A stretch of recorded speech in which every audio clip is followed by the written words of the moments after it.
अस्सलाम वालेकुम मदर्स। आज की वीडियो में मैं आपके साथ एक बहुत ही अहम मसले पर बात करूंगी जो है कॉन्स्टिपेशन से होने वाला मसला। यहाँ पर ये मसला कॉन्स्टिपेशन से स्टार्ट होता है। ये मसला बच्चों में भी हो सकता है, बड़ों में भी हो सकता है, ख़वातीन में भी हो सकता है और मर्द हजरात में भी हो सकता है। ख़वातीन में ये मसला नॉर्मली डिलीवरी के बाद होता है। इस मसले का नाम है एनल फिशर।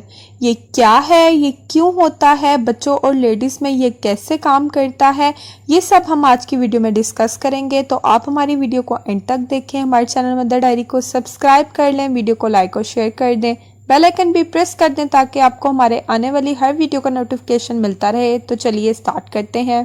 किसी भी वजह से एनल या एनल की लाइन में क्रैक आ जाना, टियर आ जाना, इसको एनल फिशर बोलते हैं।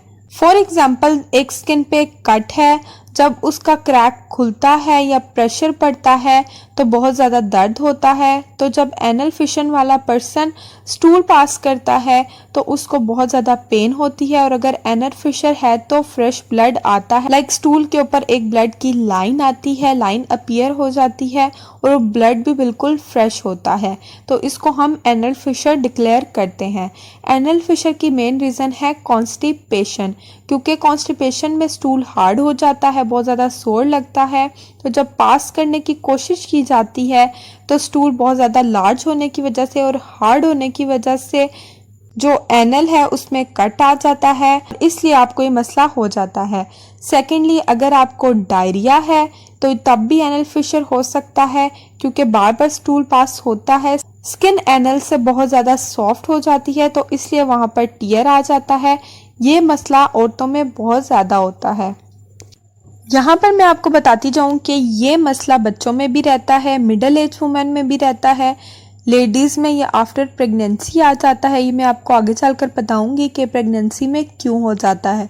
मेंस में भी ये प्रॉब्लम देखी जाती है और ओल्ड एज में भी आपको ये प्रॉब्लम हो सकती है। अगर ये ज़्यादा नहीं तो 3-4 वीक्स में ठीक हो जाता है। इसके लिए स्टूल सॉफ्टनर टैबलेट्स दी जाती हैं, साथ ही साथ पेन रिलीफ के लिए ऑइंटमेंट दी जाती है ताकि आपके मसल्स रिलैक्स रहें। 8 वीक्स का ट्रीटमेंट होता है। अगर 8 वीक्स तक ये प्रॉब्लम सॉल्व ना हो तो इसका मतलब है ये आपकी क्रॉनिक स्टेज पे चली गई है और अब सर्जरी ही इसका आखिरी ऑप्शन है। सबसे पहले हम एनल फिशर के सिम्टम्स डिस्कस कर लेते हैं। नंबर 1 इज़, सबसे पहले डॉक्टर देखते हैं, क्योंकि पर्सन खुद तो नहीं देख सकता तो डॉक्टर या कोई और ही देखता है कि एनस पे टियर या कट विजिबल नज़र आता है। सेकंड सिम्टम है कि स्टूल पास करने में बहुत ज़्यादा पेन फील होता है। थर्ड सिम्टम है कि स्टूल पास करते हुए फ्रेश ब्लड की लाइन अपीयर हो जाती है। नंबर 4 इज़, बर्निंग सेंसेशन आती है, बहुत ज़्यादा ईचिंग होती है। हम इसके कॉजेज़ डिस्कस कर लेते हैं कि इसकी वजूहात क्या हैं। अगर बहुत ज़्यादा क्रॉनिक कॉन्स्टिपेशन है, यानी कि हद दर्जे की कॉन्स्टिपेशन है, बहुत अरसे से कब्ज़ का मसला था, उसकी वजह से स्टूल हार्ड हो जाता है, बहुत ज़्यादा जब खुद से एफर्ट डालनी पड़ती है, लॉन्ग और हार्ड स्टूल पास करने की वजह से जो एनल है उसमें टियर आ जाता है। सेकेंडली, अगर आपको बहुत ही ज़्यादा डायरिया है, क्रॉनिक डायरिया है, तो इसलिए भी आपको एनल फिशर हो सकता है।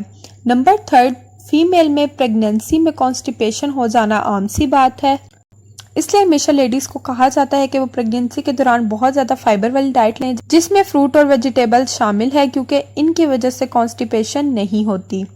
नॉर्मल डिलीवरी भी इसकी वजह एक हो सकती है। नॉर्मल डिलीवरी इसकी वजह कैसे हो सकती है ये हम डिस्कस करते हैं। जैसा कि आप सब जानते हैं कि नॉर्मल डिलीवरी तभी मुमकिन है जब औरत को स्ट्रॉन्ग पेन्स आ रही हों। अक्सर औक़ात ऐसा होता है कि औरतें सी सेक्शन की तरफ जाना नहीं चाहती, उनको लेबर पेन आ रही तो होती है लेकिन वो इतनी स्ट्रॉन्ग नहीं होती कि बच्चा डिलीवर हो सके। तो जब लेडी बहुत ज़्यादा खुद से एफर्ट डालती है तो मसल पर प्रेशर पड़ता है और इस वजह से उनके एनल में टियर आ जाता है। ये एक बहुत बड़ी वजह हो सकती है एनल फिशर की। ये मसला टीबी, हेमरॉइड की वजह से भी हो सकता है, लेकिन ये बहुत ज़्यादा आगे के स्टेजेस हैं। अगर ये डिजीज़ बहुत ज़्यादा क्रॉनिक हो, बहुत ज़्यादा अप स्टेज की हो, तब जाकर उनको एनल फिशर की प्रॉब्लम हो सकती है। बहुत सी लेडीज़ को नॉर्मल डिलीवरी के 2-3 माह बाद भी ये मसला हो सकता है, तो वो आकर पूछती हैं कि हमें ये मसला क्यों हो गया है।